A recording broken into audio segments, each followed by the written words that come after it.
So welcome everyone to another RWR book club. This month we have Romancing the Beat by Gwen Hayes. And this book club will be led by Christine Tithridge, who has chosen this book because we are doing a romance anthology this year. So Christine runs most of our book clubs. She chooses the books for us, and each month we read a book on the craft of writing. And then we get together and discuss how we found it, what we liked about it, maybe what didn't work for us. Christine, do you want to tell us a little bit about what this book is for? Well, what I was actually reading up on some things just before, and Gwen actually puts it into a perfect perspective.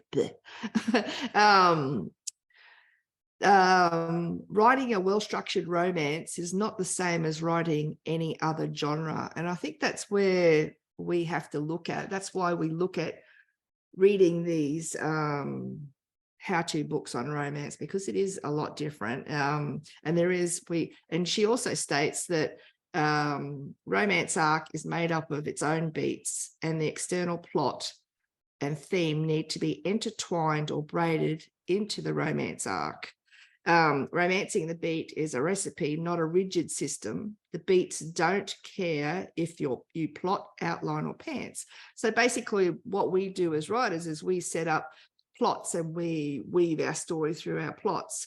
But with romance, we have to do the romance beats first, and then we weave our plots into that. Yeah, I really liked it. It was good. Yeah. Okay. Yeah. So to read the book, it was 85 pages, but on Audible it was only an hour and 8 minutes, which is brilliant. So I think I listened to it maybe 3 times. I know Charmaine listened to it quite a few times as well. I don't mind telling you, I've actually got it on Audible and listened to it a lot. I have actually got the book, and I underlined a few things like you did. And I also have it on Kindle. Oh, Kindle too. So I was even on the phone today in the doctor's office, just flicking through reading some on Kindle. And it was quite cheap too, I found. It is very cheap. I believe she wrote it back in 2016. She's American. And she's also an editor, and she helps people do reading of their works as well. So she actually offers that. Later on, you'll see that, I think, in her closing comments. Yeah. That's I'll just say that's Gwen Hayes, in case anyone missed it the first time. Gwen Hayes. Also in the back of the book, I saw one of her own stories that she'd applied to all of her story beats. So if you're still not positive once you've read the book and you want to understand how she did it using one of her own stories, there's one there sitting there for you, which I thought was brilliant, and I will be reading that probably a couple of times. Yeah, she made it very clear in it that like she wasn't advertising that book, and that like this is just her going through the structure of it. But now I want to read that book. It sounds really good. It does sound good, doesn't it? But it also highlights really easily how she got to from. Wait, that's not the one about the lumberjack and the librarian, is it? Oh, is that an actual book? I thought she was just making up a goofy kind of example. Yeah, I want to read that book too. Adopting the special needs dog, and I think it'd be an excellent book. It's really well done, and like it was very concise about each point. I do have to say, it really shows me that it's going to be very difficult writing a short romance, because there's so many beats that you have to hit in such a short amount of time. So I don't know how I'm going to manage making it shorter, but I think that you skim some. I don't think it's that you cut them out completely, but some beats might be wrapped up in a paragraph. And in another cheat way, and you don't have to do it this way, she talks about introducing the first character. What are they missing in their life? Then introduce the second character. Then have them meet. I've read a lot of the really short ones and listened to the short audio books where it just starts with the meeting. And in that meetup, we find out what they're missing in their life.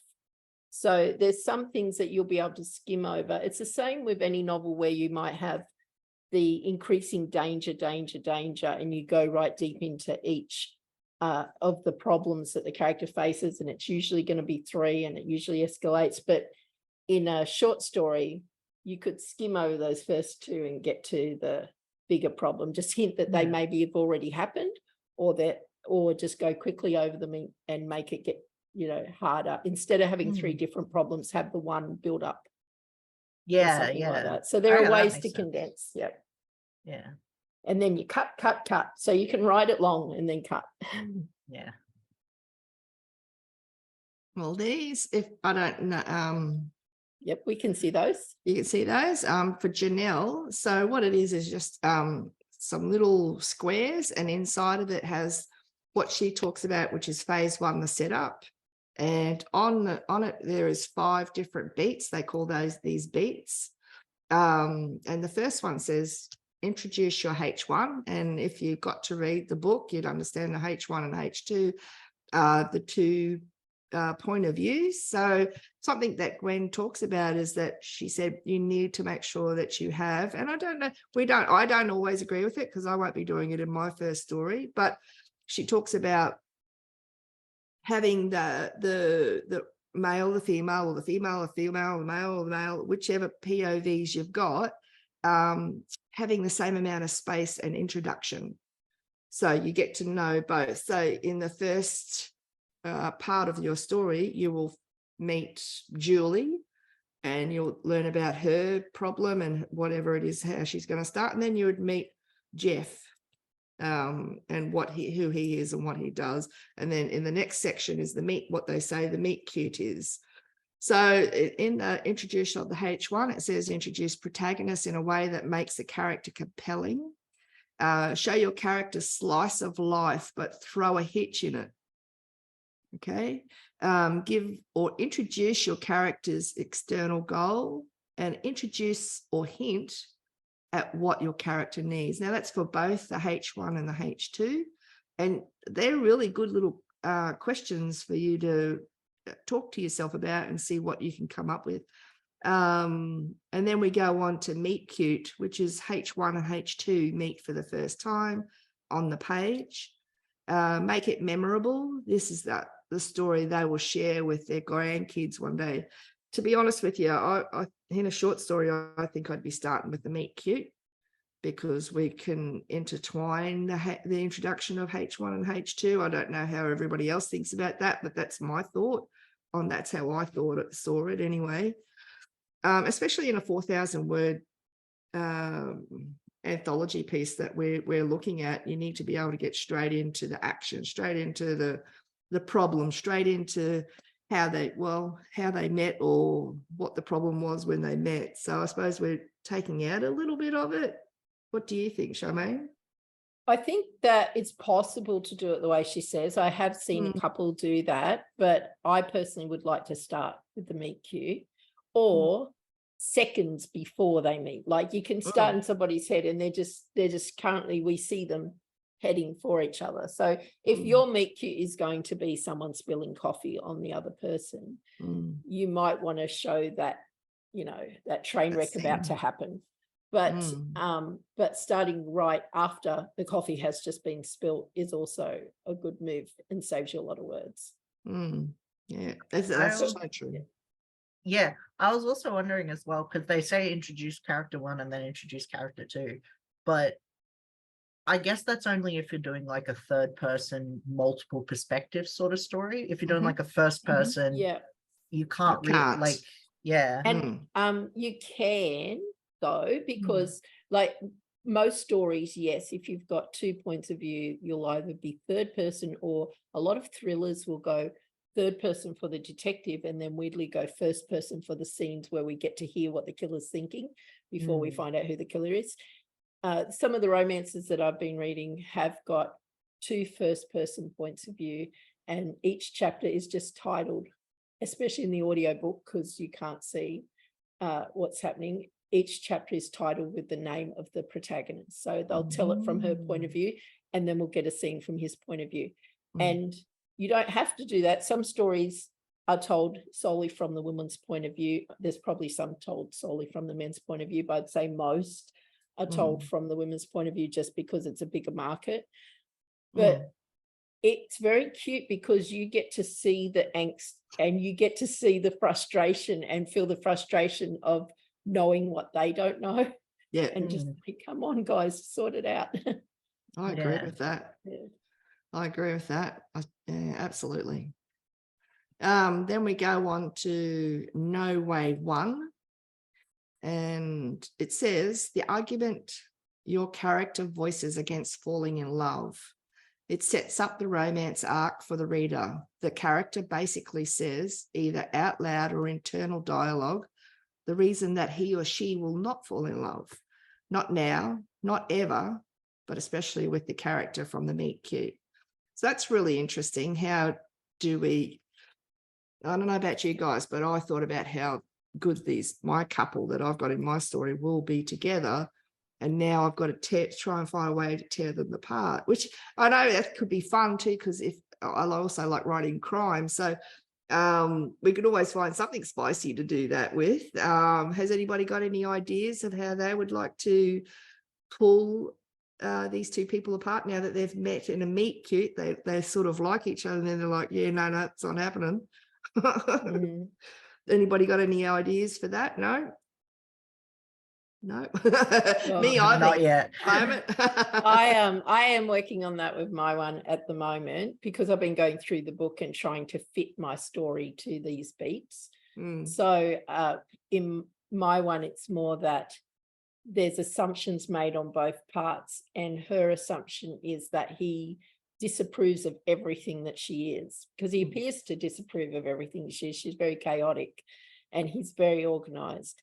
And his assumption is that she's very pretty and way out of his league, not interested in him at all. So he's not pursuing that. And he doesn't need that drama in his life either. So that's their assumptions. But we will see that although they're opposites, I'll hopefully be able to make people see. It depends what a good job I do, but that they do actually complement each other and will be very good together. They balance each other out. Yeah, no, I've heard that scenario that you just said, and I've loved it the whole time. And then I've heard the other stuff that where it's going to go, and it's like, wow, it's just going to be a brilliant book. So one of the things that she also talks about is love conquers all. A happily ever after, or you might hear of a HEA or a HFN, which is a happily for now. So that's what constitutes a romance novel. So, and this is what she's saying. If love didn't conquer all by the end of your story, you didn't write a romance. Love conquers all. But what does love conquer in your book? So she's given some examples: a long held onto shame, a fear of intimacy, a failed marriage or engagement, low self-esteem, trust issues, or a lonely Starbucks lover's story. So that was some of the examples that she used. And in mine was a failed engagement. So, and that's the other thing that she said, where we try to step away from some tropes. In romance, they want all the tropes. Put all the tropes in your stories. So I find that was very interesting to learn, and learning, I think, putting some stuff into a story that you wouldn't usually do. So we're learning how to flex our muscles, I suppose, in writing using romance, learning what we can do more with our writing. So I think that's a good thing to learn romance, to push yourself. And because we all use it in every single story, right? There's an element of romance in every story. Robert here down the bottom there, he wrote a story recently in our Gamers Anthology about a chess game and a romance, which you would not think there was a romance in chess, but he wrote one that was perfect. And it just goes to show you that there's romance in every single story. It doesn't matter what it is. It can be horror, it can be crime, it can be anything, and there'll be some type of romance in there. So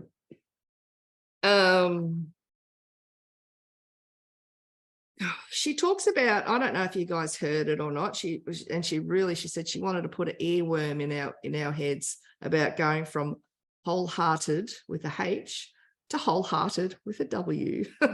So not sure how we're going to do that, and via love conquering all, of course, and that's what we're just talking about. So I'm not sure how we're going to do wholehearted. So what do you think? Wholehearted is when they don't know each other, and then wholehearted is when they get together? I don't know. What do you think? I think that I saw a different video that described it differently, and it made a bit more sense to me then, because I did wonder about that too. Yeah. And they said to start your story with what is missing in the person's life. And I guess that's the hole in their heart. What is missing in their life that they need to fulfill, to be living with the hero's journey, to living to their best potential? What's missing at the start? And then wholehearted meaning now they've got it. Yeah, That's what I take away from it. yeah, I get that. It makes sense when it's said like that. What do you think, Robin? Because Robin, you write romance more than us. What do you think? True. Unmute yourself first, sweetie. Yeah, unmute. You need to unmute yourself, Robin. Robin, you need to unmute yourself. That'll learn Auslan. A, B, C. Okay. There you go. Oh, you muted yourself again. You muted yourself again. There Okay. you There go. we go. Okay. There you go. All right. I just think that you're right, Charmaine. A hole in the heart is something that not just that they're missing, but it's the reason that they can't fall in love. It's the flaw in them or in their lives that stops them from making that commitment either to that particular person or to love in general. So they go from that thing that is missing in them, or that reason, that obstacle why they can't fall in love, to actually embracing love with that particular person. Because sometimes it can be in general, or it can be particular, like they may be enemies to friends and lovers, for instance. So it's that particular person that they really can't stand. And then the reason they can't stand them is usually because of something in them. That person pushes the buttons of something in them. So to me, I think that's what she means, that thing that is missing in them, that thing that stops them from committing, is the journey that they take to when they can commit to love to that particular person. She used an analogy, when animals are injured, it will often lash out. And I think that's a good way of thinking of that too. So maybe they push their buttons. Maybe that person is pushing their buttons and making them angry at them for them not to fall in love, but then eventually realize that those buttons they were pushing were to help them, maybe. I don't know, maybe they see their father in them. So that's like, you just sound like my father and he always put me down too. I don't know. Like I said, I'm not a romance writer, so it's just, I'm just guessing, I suppose, at this moment, and using this book to try and figure these things out, and asking people like Robin and Charmaine and anybody else that writes romance what they think on that subject. Well, Chris, you're not a romance writer yet. Not yet. We're working on it. We're working on it, yeah. Sorry, I didn't realize that I was muted before. Oh, were you using Auslan too? Yeah, I didn't sort of mean to write a bit of romance in my chess story. Just sort of happened. Yeah, It was brilliant. it was very sweet.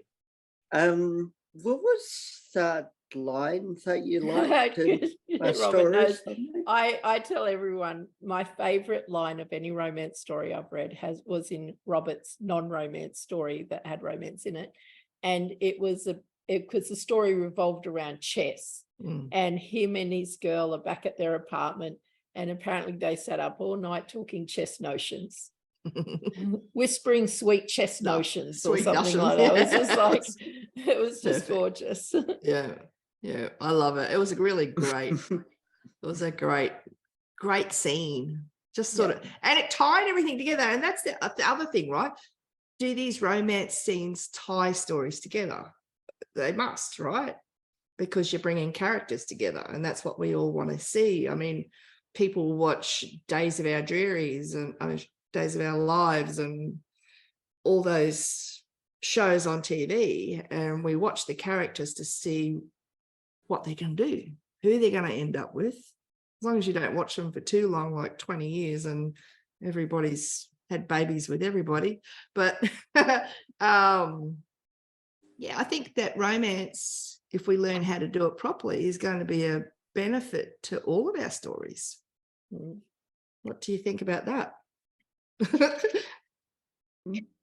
Yeah, I think it is. And it's also, I do like the way she said, like, wholeheartedly to wholeheartedly, because it I think it also shows you that you need to focus, like, in a romance, you don't just need to focus on the romance, you also need to focus on the individuals, and it's very a lot of interpersonal situations, and you can focus on, like, as you mentioned, like the relationship to the character's father or something, or like you also look at, like, when you're looking at that hole in their life, it's not just like, oh, I don't have a partner. The hole itself could be something like, I don't feel fulfilled in my career, and that romance makes them change into the person that, like, now they've given up this career and gone into what they love. And it's not just about these two, like, get together, it's also about the person growth. Yeah. I do love that. And I just finished a book that had a lot of that in it. And I think that book made me realize that one of the tropes I love is really broken people in the beginning who do show that growth. Yeah. And so one of the romances I just read was The No-Show. For any of you who know, each year we have a different theme. Christine and I spend the whole year getting ready for that retreat theme by immersing ourselves in as much of that reading as we can. So yes, I read a book called The No-Show, and I've got it up. So it's by Beth O'Leary. And it's the one that I was telling you about, Christine, where it was Joseph Carter was supposed to meet somebody for breakfast, somebody for lunch, somebody for dinner on Valentine's Day, and didn't show up. He didn't show up, or they didn't? He didn't show up for all three. And you think, as you're reading this book, you have one idea in your head, and this author did a great job of twisting that right around. So I won't say any more, but I definitely recommend it. Is it audio? It does have audio, yes. Woo, The No-Show by Beth O'Leary. Beth O'Leary. I did read the paperback this time because I'm a sucker for, if I go in the shops and they have the paperbacks in the really big sizes with the big text. Yeah. So yes, so I did buy the paperback this time, but it is available on Audible as well. That'll be my next one in my next list.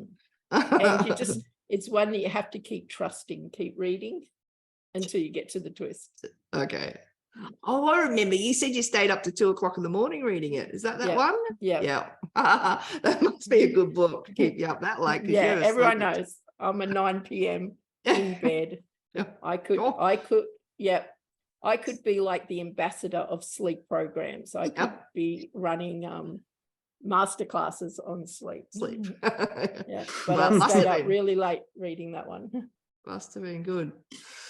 Well, so the last part of this phase on this sheet that we were talking about is called adhesion. So, and it says this beat pushes you into the second act.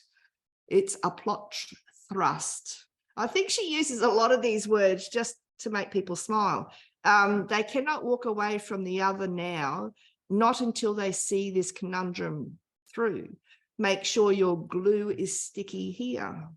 So very interesting. So that's, I suppose, if you look at it, this is how I see it. It's not how it is. So that's why we're here tonight to just talk about it. But it's like the end of an episode. You know, let's have a look where that ends and how can we build that up to the next part. Yeah. How does everybody else see that? This beat pushes you into the second act. It's a plot thrust. I have to look to see what that beat is, because I can't remember what the beat is. Make sure your glue is sticky here. Okay, that page. Where's my little Oh, it's piece? when they start liking each other. Page 38. If anybody's got Yeah. the book, they can open up if they want to. So page 38. Yep, mine's on 37. Interesting. 37? Yeah. Mine's on 37. Okay. Oh no, phase 2, falling in love. So it starts off. So a lot of these things, it has like a little, the soundtrack, and then it has a little intro to what it is to adhesion. So I see. It's the part where they're forced together. So mm. it's the part where they'll either be trapped in an elevator together, or they've made an agreement, do a fake relationship, or a pretend marriage, or so now they're forced to work together, or if they're enemies, they have to work together on a project or something. So that's what that part is. And it says here, it's time for you to rub your hands together thoughtfully, gleefully, and set about making them miserable. Yeah. How exciting is that? I don't know about writing miserable. Could do that. We can make people miserable. Anyway, then it goes into the next page, which is phase 2, falling in love. And I suppose that's what we all look for, and what we think about romance is about falling in love. But I suppose we need that set up so we fall harder in love.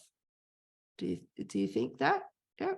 No? Yeah, I think she says something about that they can't have it yet. Just because they want it, they can't have it yet because they haven't earned it yet.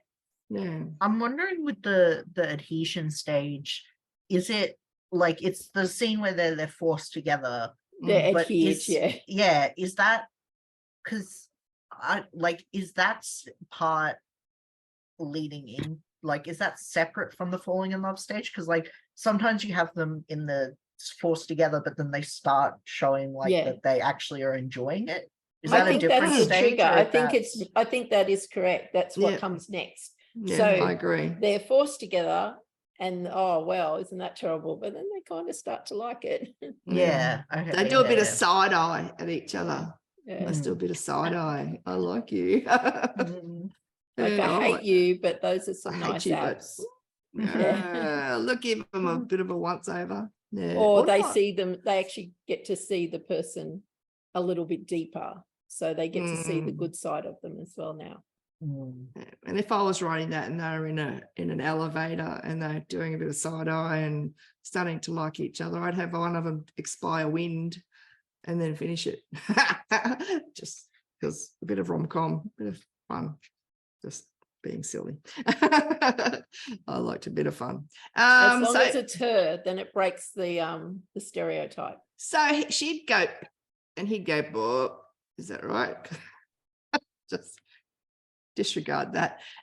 Falling in love. The first block says reinstate the argument against love. And I think they're talking about the last frame that we had, which was adhesion. So they want you to reinstate the argument against the love so it doesn't happen. They start thinking about that. I mean, you don't have to give them a car accident or anything like that. I think this is mental. Do you think that? Yeah. I think it's a mental reinstating. I think it's more like they're having that moment of like, oh, I kind of like them, but then they have to be like, no, this can't work because of the reason that this can't work. Yeah. Like, they're reminded. They're only going to be here for a few more days before they have to go back to another country or something like that. Yeah, so true. Yeah, that's exactly true. Yeah, actually, that happens in a lot in romance, doesn't it? I suppose every romance. Just and they have that ending airplane scene where they're running at the exactly. Yeah, it makes sense. Yeah. Which gives it a sort of a mirror finish, like a mirror beginning, mirror finish. If it starts off in you see them in an airport or something like that. So the next beat is called Inkling of Desire. Begin attacking your character's false belief about what he or she stated, either no way beat 1 or no way beat 2. So sorry, that actually raises a thing, because I was assuming no way beat 1 was the same as no AB2, but by that it kind of sounds like they could be two separate things. So the reason that they said no in the beginning could actually be a different reason later on that they're saying, like it could be like, oh, at first it could have been like, oh, he's a jerk, I don't want anything to do with him, and then later being like, oh, I can't because of this interpersonal issue that I'm having. Yeah. Possibly. You're I having think as long as both, if it's two different things, I think then they both have to relate to a theme, overall theme that you're trying to do. So whatever message you're trying to say about love. So you might be trying to say that love needs trust to work. And initial no way would be that she doesn't trust anyone, and then starts to trust him. And then if it's a different reason, it has to still come down to the trust. So it could be like the first reason being like, I don't trust him because he's acting like this. And then the second reason could be like, oh, I feel like I'm starting to trust, but I can't because of this past relationship that I had. Possibly. Yeah. Do you agree with I'd that, almost do Robin? that the other way around though. Yeah, sorry, Robin, you know, No. we're just talking. Yeah, I think it has to follow the sort of the theme, the pattern of why he or she can't fall in love. Like they may look at this person and think, you are a complete and utter arsehole. Sorry. And then she thinks, oh, well, maybe you're not a complete one. And then he does something and she said, no, I was right. That's who he is. That's really why I don't like him. Or something like that. So it just reinforces he already is seeing until he goes to save starving children or something like that. And then, you know, which comes much later. But yeah, I think it all has to relate to why he or she doesn't really want to fall in love with this person. And these B1 and B2, they could be the same thing, or they could be just different ways of her seeing the same reason. So yeah. Okay, that makes sense. Yeah, that does. I agree with all of that. It's just making me think of my own story that's brewing in my brain. So interesting. And then the next square says beat says deepening desire. They are starting to show each other glimpses of who they really are. So probably is this their emotion? Is this external stuff? Is this, what do you guys think? I think it has to relate to the emotion. Even if it's something external, she might see, oh, he's not really as bad as I thought he is. He's actually giving a lot of money to charity, to homeless or whatever. And, you know, but it still relates back to how she feels about him. And she thinks, oh, maybe he isn't as bad as I thought, or maybe I could trust this person. So whether it's external or internal, I think they both have to be related to each other. If it's external, then obviously it relates to her internal feelings. So I think can I just interrupt? Did you say sexternal or external? External. Oh, sorry. But you know, Christine, it could be that too. I just made up a new word. Depending on, you know, the type of book that you're writing. Yes, that's true. Oh my gosh. Sorry. I think that also shows, like, in romance, by the sounds of it, is like the start of the book, you start off very upfront with the characters' flaws, and then it feels like this is the part where you start seeing their traits, like the things that make them, like the positives. Yeah. Like you don't get to this point and then see, oh, they do this awful thing. It's more the other way around. Like they do the awful thing in the beginning and then they slowly learn that, oh, there's more to them than that. Yeah. I like that. Well, I like where that's going. I like how she set this book out to show us these steps, because it makes it easier to see that. Because I mean, in a crime, or you know, you can kill them, you can have problems and all the rest of it, but these things, are you killing emotions, do you think? And part of it is that where I'm seeing an analogy. So instead of killing a thing, you're killing an emotion because you're trying to make them, well, as a writer, you're trying to make your reader fall in love with them, kill the emotion, bring the emotion back, and you putting them on a roller coaster, I suppose. Yeah. You know, and just, I like them, I don't like them, I like them, I don't like them. I'm not going to read this book, I am going to read this book. I'm putting this book down, I'm going to sleep. No, I'm not. So I think that's what she's doing with us, is allowing us to understand how to get to that point, for our writers' benefit, I suppose. So we've got 2 more beats left in this phase, and the second last one is, maybe this could work. What if they gave into that temptation? Characters begin to question their old thoughts. So I'm taking this as their old thoughts of, I don't like that person. And then they start thinking, maybe they are a bit okay. Maybe they're all right. You know, and then we go to the midpoint of love, which is the next slide, the beat, and it's this is the beat where you show them everything they want, and it's in reach, which gives you a false high. So it's just out of reach, I suppose. It's in reach, but it's not in reach. Is that how you guys see that? So it's like a temptation, I suppose. Yeah. Sometimes I think they actually get together in that spot. Yeah. Because I'm thinking about Romancing the Stone. And in Romancing the Stone, they actually, they get the stone and they get together in the hotel room, and she's like, yeah, but we're going to use the stone to rescue my sister. And he's like, yeah, totally, of course. And then in the next scene, something happens to separate them, and she thinks he's done that on purpose to take the stone. So it's a false high, as in she thinks she's in that relationship now, and then she thinks she's not. It's not. Yeah, that's a good analogy. Good way of looking at it.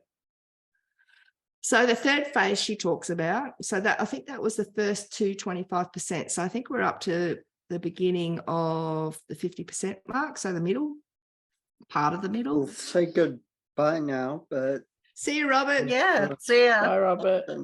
I hope you enjoyed reading it and learnt some good things out of it. Yeah, I learned some things. Yeah. Perfect. All right. Talk to you soon. Bye. Bye, Robert.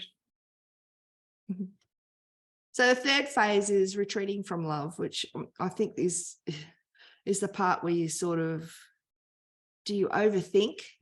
That's how I would think of it. You overthink the situation and you think, oh no, I was right the first time when I first met them, I was right. Yeah, kind of jump to conclusions. Right. Yeah, that's how I think of that. And it says inkling of doubt, slide number 1 or beat number 1. Go back to your no way beats and give them an inkling of, there you go, of doubt, custom made for their wholehearted selves, which is wholehearted with the H. Yeah, I think that makes sense, because like at the end of the other beat, they're kind of like all starting to get into it, but they still haven't fully become whole. Like they haven't healed that part of them. So they're kind of looking for it to go wrong. So it's going to go wrong. So it's like in any story, right? So any story that we write, we always want a dip. We always want a problem. So let's give them a high, give them a problem, give them a high, give them a problem, give them a high. And I think that's what this is doing, an inkling of doubt. Yeah, I agree. I totally agree. So the second beat in this phase 3, is deepening doubt. The intimacy is continuing or may even appear to be growing, but the seed of doubt you planted in the last beat just poked up through the ground. Okay, so whatever they thought was bad about this person happens. So if they thought they were a drunk, they get drunk. Or if they thought that they were a philanderer and pick up other girls, that's what happens. Is that what you guys think of that beat? Yeah. I think the mistrust comes in, and it could be just sort of one thing that happens, or it could be sort of, she may see him or her in a certain situation, confirms what she thought all along. And it might not necessarily be actually what happened, but just No, what she it's thinks. just the perception of what they see. Yeah, I agree. And the next beat is called the retreat beat. I think that's named after us, right? The retreat beat. The retreat beat is one where you leave subtext behind and let them actually say, either in their internal or external dialogue, what they fear, and that they are going to protect their hearts, Okay, so they're just retreating. They're going back into themselves.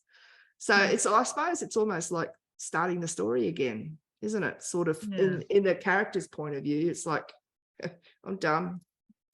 I'm also wondering with this, like these beats, like the retreat beat and the doubt beat, is it something like, does it need to be on both sides? Like the both characters Question.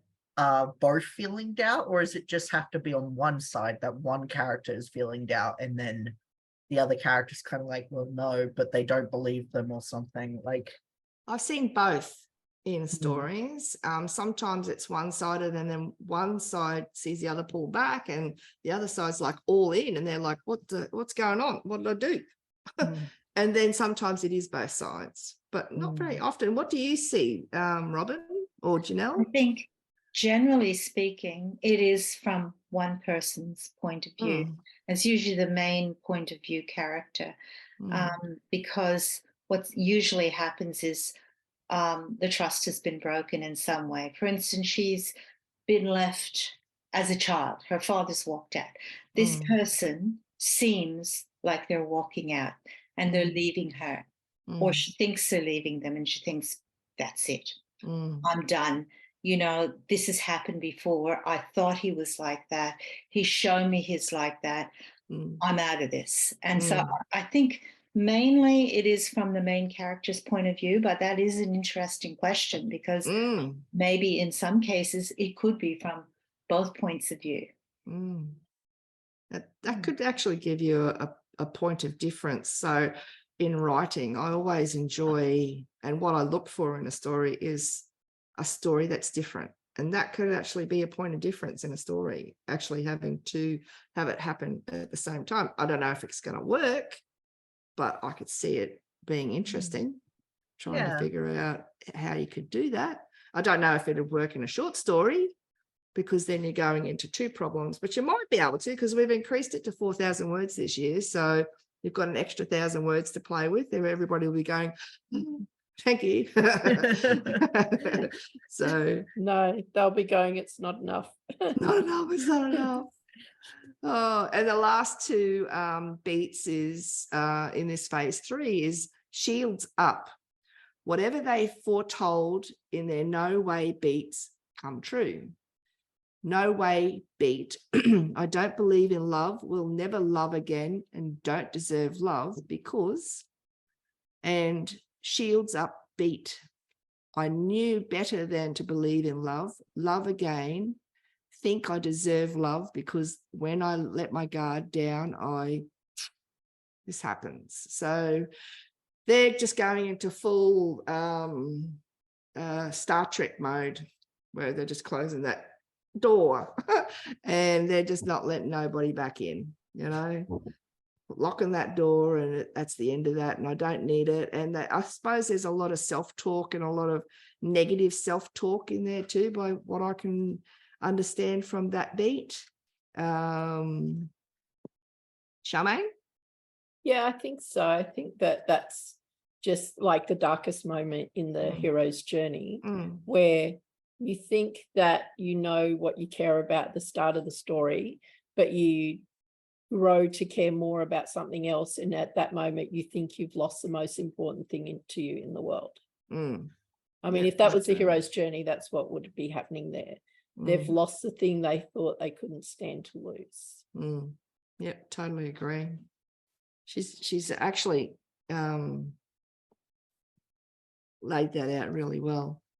The breakup, which is the last beat in that phase 3. Always have your blank moment be tied to the moment when your heroes choose to hold onto their fears, flaws, wounds, or misconceptions. instead of opening their hearts completely. Like, are Yeah. these two separate beats, or Because doesn't a breakup to me means they were together and then they broke up, or did they do the shields up and then they broke up? maybe when it says breakup instead of like a literal breakup, it means more like the opposite of the adhesion, like they're broken apart. So they were in that bit where they were forced together, and now for whatever reason they're separate from each other. Separate, yeah. Maybe that's my guess. Well, she's saying they're holding on to their fears, flaws, wounds, and misconceptions. So whatever the reason they put a shield up, whether it was one of those fears, flaws, wounds, or misconceptions. I think there has to be an action. So they might feel that, oh, this was a total disaster, mistake, etc. But there has to be some action. So she or he withdraws and says, no, that's it. It's over. And from that action, then the other main character realizes that that person has withdrawn, whether it's an actual breakup or whether just some sort of incident where, no, that's it. He tries to ring her and she, no, don't bother, don't want to see you anymore, or something like that. But I think the shields up is more of an internal thing, whereas the breakup is the external expression of the shields up. That's a good way of thinking of that. Okay. Phase 4, fighting for love. And I think this is our last, I'm just going to check, but yep, that's our last phase. So they come in for beat 1, which is called Dark Night. And it says, it's the beat where your heroes think they should feel better than they do about the stupid thing they just did. Suddenly, they are staring out of windows while montages of phase 2 play across their mind. So they're having second thoughts, right? Is that what you guys are thinking? Yeah. They're sitting there going, I've done the wrong thing. He actually was, or she actually was a great person, and now I've broken up with them, and how do I get back with them? And oh my gosh. So they're just thinking about it and feeling terrible. Gosh, you get to this part and you just think, oh my gosh, is romance worth it? So many emotions, but I suppose that's what romance is, and that's what sells it, right? Gosh. Yeah. The second beat in this phase 4 is wake up. This beat is where they say, this time I choose love over fear. I have been an idiot. I need to fix this. I like that. So that could be in the same scene. Do you think that beat would be in this? It could be in the same scene. So maybe some of these beats can be, because if we're looking at it as a short story, we can join them together, which could, I wonder how much time you've got to give the first one, the Dark Night. How long do you got to give the Dark Night before you go into the wake up? Robin, you write a lot of romance, so how much time do you usually give? I think it can be more or less in the same scene. You're having these dark thoughts like, oh, I've gotten on a plane and I've left my lover in Scotland, and I get to Australia and I think, oh my God, what have I done? This is really stupid. And your grand gesture could be going back, I mean, that's just very literal, but I think the Dark Night and the wake up could easily be, together, because you've reached that low point, and then suddenly you get a light bulb moment when you think, oh my God, what have I done? That's what I thought too. And lucky you just went on to the next beat, which is the grand gesture. He or she must be willing to put it all on the line now, or risk losing the one thing they need to become wholehearted with the W. It's life or death now. So if they're in a plane, they could jump out the plane and go back. Or if they're in the airport and they just realize they don't need to get on that plane, and they come back again. So are we talking about Friends here? Remember the Friends scene when oh my gosh, his name's gone out of my Ross and Rachel are at the airport. No, I was thinking of Love Actually. Or Love Actually, yeah. Gosh. Yeah, there's so many different airport scenes, right? Oh my gosh. I think personally, like obviously there's no like rules for specific what the grand gesture is, but I find the ones that get to me the most is when the grand gesture ties into something that the other character has said or expressed earlier on in the story.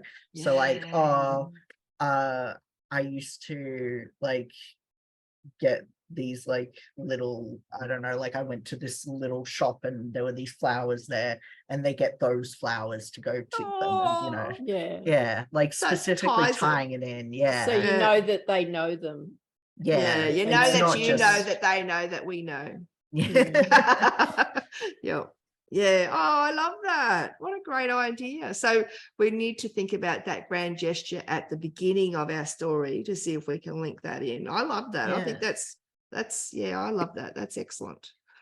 So the last two beats of that phase 4 is what wholehearted with a W, wholehearted looks like. What wholehearted looks like. They kissed and made up in the last beat, but show your reader what wholehearted with a W looks like for those two. You've put them through the ringer.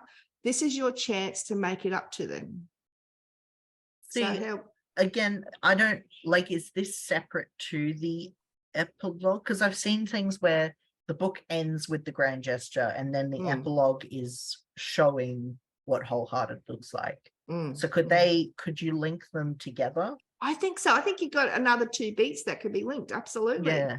I really do, because there's not much difference from giving those flowers that you're talking about to this, to showing them. I also think in a short story, you could end with the what wholehearted looks like. So I think of the grand gesture as the person running through the airport. I think of the wholehearted as him thinking he's Mr., but the girl saying, nah, it's okay. I'm here. And we know they've got together. And I think, you know, you might have the big kiss or that, but it wasn't a real passion kiss because there were only little kids in that scene. But yeah, so you could have that kiss. And I think in a short story, you could end there. You don't have to have an epilogue. Oh, okay, so other way around, you need the wholehearted, but you don't need the epilogue. Yeah, I think so. I think if it's a short story, we've just got a smaller goal where we're trying to get them together. They got together. We don't need to know in 6 months' time she's now pregnant, or not the kids in the story, but in Love Actually. No, but I mean in more grown-up novels or something like that. We don't need to know that. In a novel, it's nice to know, oh, but are they really okay? And I think that's what it's trying to do, is just say to you, yeah, they're really okay. Look forward a bit, they're still together. Do you think there's a way to have that feeling of they really are okay in a short story? Like something that could I mean, ground you could it. have a little epilogue of Well, without doing know, the epilogue though, is there something in that moment you could do to ground that, to show that they would be okay, do you reckon? I think with what you were talking about with your grand gesture, I think that actually would show both POVs, point of views, that they are wanted, needed and loved, and that they would go to the end of the earth to do that. And I think that's where you have to finish your story. They need to know that this is for life. This is it. Okay, yeah. You could And have not a leave any proposal. doubt. And a proposal, but not leave any doubt in their mind. So I think we have to get rid of any doubt. So we have to, they either have worked through all the doubts that they had earlier, and hopefully they communicate and talk about that stuff so they can get to this wholehearted point. And I think with the epilogue, what you were just talking about, this book was written in 2016, and I think that epilogues aren't written about very often anymore. I'm not positive about that in romance. Robin might be able to highlight that, but I don't know whether we use them so much anymore. I don't think you need an epilogue unless you really want it.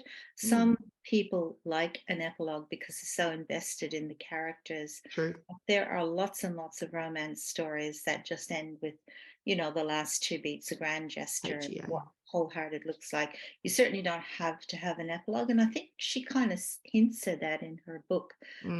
That's really up to you if you want to put it in or not. I agree with that. If you were making it a standalone book, maybe, but if you left it open, if you left that epilogue out, you have the opportunity of writing book 2. You know, that makes sense. Yeah, and seeing where that goes. I to. have a pet hate for sequel romances where they've finally got the people together and then they pull them apart. I hate that. Again. But, I mean, some people like it, so. But what if they left it? No, they finished it, the grand gesture and what wholehearted looks like, and leave them in there. But in the story, there was something else that happened with another person. Maybe Oh yeah, I like that, story. but that's not pulling them. Yeah, No. and that's really not, to me, that's not a sequel. Not a sequel?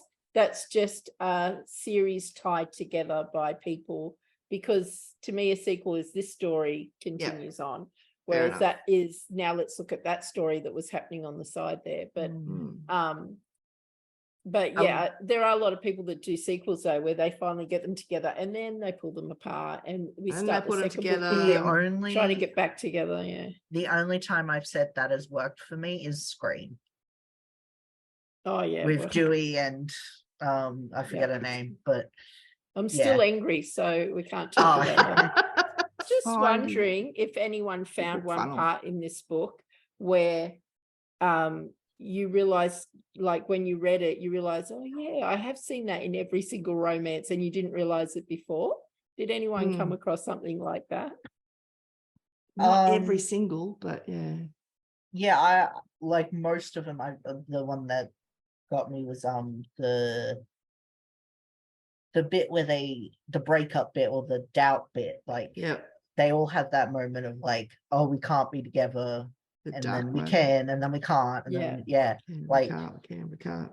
It's also interesting because like if the way the romance beats are done is very different from what I've been taught of like the character arc. Like it's not just like this one arch, it's more like up, down, up, down, up, down as you go. Like it's a lot more chaotic. Like like instead of just having like a smooth kind of like it good goes sex. Or even if you look at these 4 phases, like the first phase is like no, then yes, then no, then yes. Like it's, and they have within those little spikes of like, oh maybe, and then no. So it's interesting looking at that. Interesting you should say that, and I'll point this at Robin. So is it usually 3 different up and downs? Is that how it's? I am a pantser, not a plotter. And I could not write a love story just from this, because I would find it too constricting. Too mechanical. Whereas for me, I think I start with character quite often and what that character is, and or I start with an incident, or I start with just something that excites me that I want to write about. And then I think for me, I wouldn't use this to start with, because she does say, look, if you're a pantser, you can write your story and then you can go back over your story and figure out if you've missed any beats or if there's something there that you know doesn't quite make it for you. And I think that for me, other people are different. Some people love to plot from A to B or A to Z, but for me it's something that it's good to keep in my mind, but I would be thinking of it at the end when I've written the story, because I think, and everyone is different, I have to be excited by a character or an idea, and that's where I get the story from, and the story just develops. But because I have read a lot of romance, I think naturally a lot of this stuff is just embedded in me because I have read so many romance stories, and so I kind of instinctively know where the story goes. But I think if you don't read romance and you don't really know how to do romance, this is a very good starting point. But well, it was one of when we checked it out, it was one of the most popular guides on writing romance, so it came up a lot. If you check out YouTube, there's a lot of people reviewing the book Romancing the Beats by Gwen Hayes, so it's quite a good little book there. Has anyone got any last minute comments? Because we'll wrap up the book club version. I'd say have a look in the back of it in the appendix. There's a suggested reading list so that she suggests, and also some helpful hints that she talks about, and she uses Scrivener a lot, which is Charmaine's favorite way of writing too. So anyway, she gives you a few ideas where you can go from there. Yeah. So did anyone else get any other things they wanted to say about the book? I think it's going to be incredibly difficult to write all those beats into a short story. Yep. Yeah. I think it's think of it as a guide. Yeah, I think skim some. Check out Audible. They have a lot of short story, and in their free plus catalog, they have a lot of short story rom-coms, like just over an hour and a half long and stuff like that. And then maybe think through it. How are they hitting their beats? Because it might be they're hitting a beat in a sentence and they're moving on, you know. So it might be nice to analyze one of those, because there's quite a few really short ones. Well, guys, we're going to wrap it up for tonight. I might do a little bit of editing tonight to make this under the hour, and we'll be meeting again next month for a new book. I guess we're yet to nominate what that one is. And you'll notice a couple of us, Martin and I, are both wearing our RWR, the Romance One shirts. These will be available soon for anyone who may have accidentally stumbled across our well-hidden YouTube channel. Welcome. We're sending you a gift basket. We run a writing retreat, an annual writing retreat in the rainforest in Australia, and we have about 60 guests each year. And this year we have a romance theme, so we've been getting right into the genre. We also produce an anthology after each retreat. So if you'd like to know more about that, you can check out rainforestwritingretreat.com, and all the information is there. But we hope to see you again. We'll let you guys know what the next book will be. And although I'll stop the recording now, feel free to hang around and chat if you would like to. So bye for now.